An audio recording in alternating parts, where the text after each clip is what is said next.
Hi guys! Welcome to Solid Reviews. Samahan nyo akong i-unbox itong Fantech Max Power MK853. Sabay-sabay nating tunghayan kung ito ba ay sulit or solid.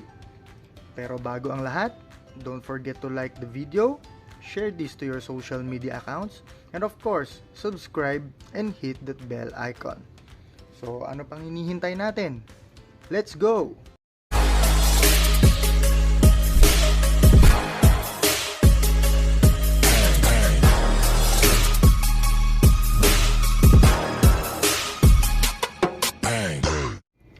Good morning, good afternoon, and good evening sa ating mga kasolit na nanonood ng ating video ngayon. So, alam kong excited na kayo na i-unbox itong ating Fantech Max Power MK853. So, quick spec kung ano po ba ito. Of course, this one is not your ordinary keyboard. This one is a mechanical keyboard. So, pag sinabing mechanical keyboard, meron yung mga switches like this one. This one is a red switch. So, mas tahimik siya compared sa ibang switches like the blue switch na clacky siya. Yan, malakas yung click niya, loud siya. And brown and black. So, hayaan ko na sa inyo ang research kung ano yung mga use ba ng mga kulay na yon or ano yung differences nila. So, yan, ikutin lang natin yung box para makita nyo kung ano yung itsura ng box nya. Yan, the logo of Fantech. Yan, so ito siya. Yan, ito yung gilid. Ito yung baba, so wala naman laman. And of course yung likod. Yan.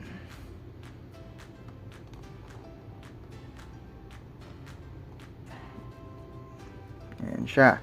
So, technical specifications, ito. So, number of keys, 104. 104 keys, yan. Kung makikita ninyo, may numpad siya. So, ang 104 keys is yung kumpletong keyboard. Okay? So, yan. Ano pa? Switch type, mechanical. Anti-ghosting, all keys are anti-ghosting. Ang size ng keyboard is 436 by 222 by 42 millimeters. Okay, so yan. And weight niya is 1,300 grams. So, roughly 1.3 kilo. 1.3 kilograms. So, medyo, yan nga. Medyo heavy siya.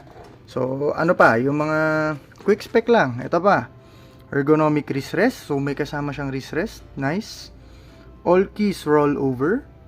So, yon. Talagang may space yung bawat keys niya. Yo. Spectrum wave backlighting. Yan. So, of course, yung RGB niya. Umiilaw-ilaw yan. And number 4, easy access media keys. So, yan. Meron tayong, kung makikita nyo, ito. Mamaya, makikita natin kung ano ba yan. So, tara, samahan nyo akong i-unbox ito.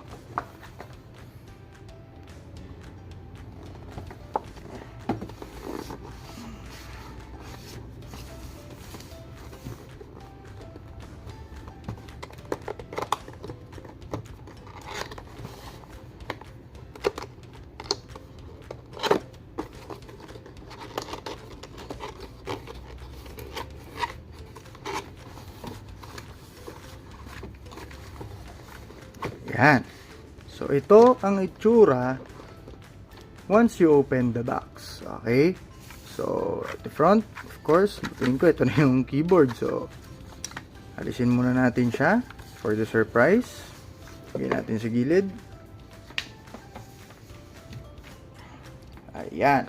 Ito ang laman ng box niya. So, unang-una makikita natin, user manual. Max Power MK853 Mechanical Keyboard by Fantech. Okay? So, sige, user manual. Tabi natin yan. Next, what's this? Oh, ha? May warranty card pa. Okay? So, kung merong man defect sa ating keyboard, yan, may warranty card siya. Next. Uy, nice. Ito yung keycap puller. Yan. Malaman nyo mamaya kung bakit may keycap puller. So, may nahanap ko kanina yung sticker. I guess nalimutan ko siya. Ayun. Of course, this is a sticker of Fantech. Yan, nice. Gagamit natin to. Astig kaya. You see? So, ano pa ang laman ng box? So, I think this one is the wrist rest. So, alisin natin.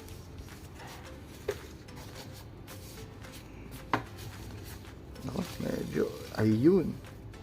Nice. So, ito ang itsura ng wrist rest. Mamaya makikita nyo kung para saan ba yan. Okay. So, itong wrist rest, quick spec, 1, 2, 3, 4, 5. Meron siyang 5 rubber fits. Okay. So, para anti-slip. Okay. So, tabi muna natin siya.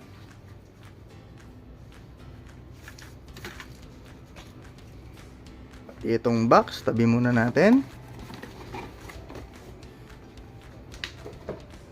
Proceed tayo ngayon sa, of course, yung highlight ng video na ito. So, medyo mabigat siya pag binuhat, oh. So, mukhang sturdy siya. Mukhang matibay and it will last long, I think. So, ito na yung walang iba kung hindi yung keyboard. Okay, so ito na yung keyboard. So, bago tayo pumunta sa keyboard mismo, let's check kung ano ba yung meron dito, of course. Nice, yung wire niya, braided. Ganda to. Hindi siya hindi siya lulutong. Hindi katulad ng mga rubber, di ba? So, ayan, ganda. Meron din siyang cord organizer. Of course, yung mahalaga yung ito. Yung USB niya. So, gold plated. Gold plated ang USB niya. So, it's a sign na talagang heavy duty tong nabili nating keyboard. Okay? So, next, let's go to the keyboard itself. So, yan. So, ganyan siya. Medyo makikita nyo. Ayan, no? Makapal. Makapal siya. Makapal, oh. Tsaka mabigat. Grabe, mabigat. See? Ito yung likod.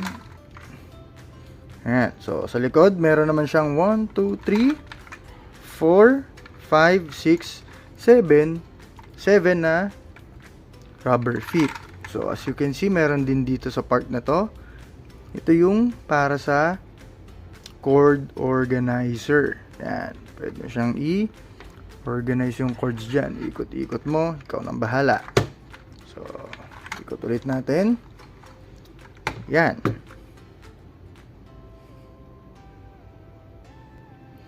Yan. Medyo malayo. I-zoom in muna natin. Ilapit natin ang camera para kitang-kita nyo yung keyboard. Nice. So, yan.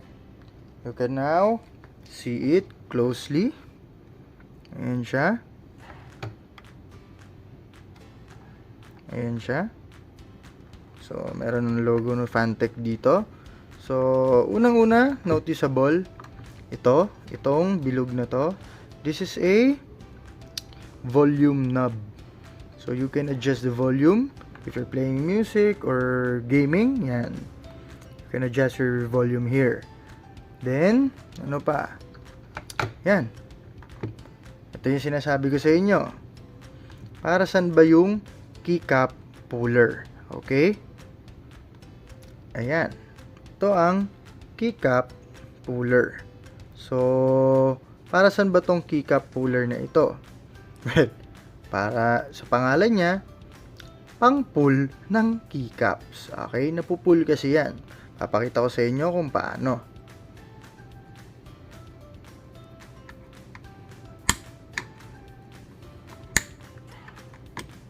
Ayan. Napull na siya. And as you can see, sabi ko nga kanina, red switch yung ating keyboard. So, ayan. Let's look for it closely. Look at it closely. Ayan siya. So, ganyan ang itsura ng red switch. Okay? So, yon. Kapag blue yan, syempre, blue switch yan. Okay? So, yon. So, ibalik na natin ngayon yung tinanggal nating keycap. So, yan.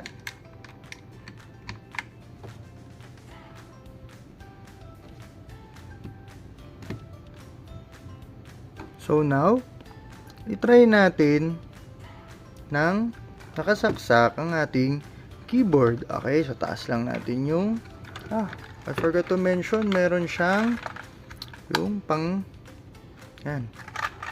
Ko alam kung anong tawag dyan, kaya nabahala. So, yan. Ngayon, isaksak natin siya sa laptop para makita natin kung ano ba itsura niya kapag nakasaksak.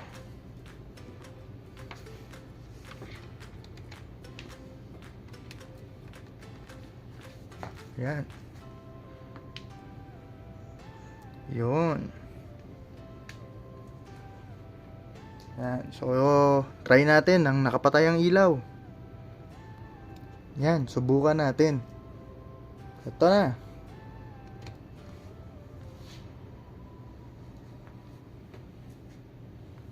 Yan ang start up ng keyboard. So, very nice. So, napakaangas. So, yan. So, buksan ulit natin ang ilaw. So, yon. Actually, yon. Yun ang isa sa mga highlights ng isang mechanical keyboard. RGB lighting para kahit madilim, makita mo yung mga pinipindot mo. Then, yon yung switch. Kasi talagang napakalambot niya. So, sige. Subukan natin ng mag-type.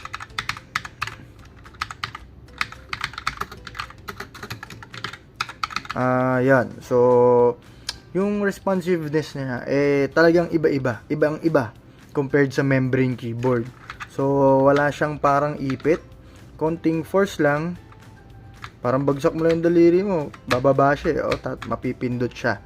So, ganun siya. Kalambot. At, masarap gamitin. Okay? So, yon. Yung lights niya, napapalitan by just pressing FN print screen. Ayan. So, napapalitan siya. So, medyo nakakainganyo siyang gamitin kapag gumagamit tayo ng keyboard, of course. So, pakita ko lang din sa inyo yung use nung wrist rest. Okay? So, ito yung wrist rest. Kasi, pag wala ito, masyadong mataas yung keyboard. Nakakangalay sa kamay. So, kailangan natin tong wrist rest para medyo umangat yung wrist natin. Okay? So, i-install ko lang. Ayan. May wrist rest na. So, yan. Pag pinatong mo dyan yung kamay mo, mas comfortable na siyang gamitin ngayon.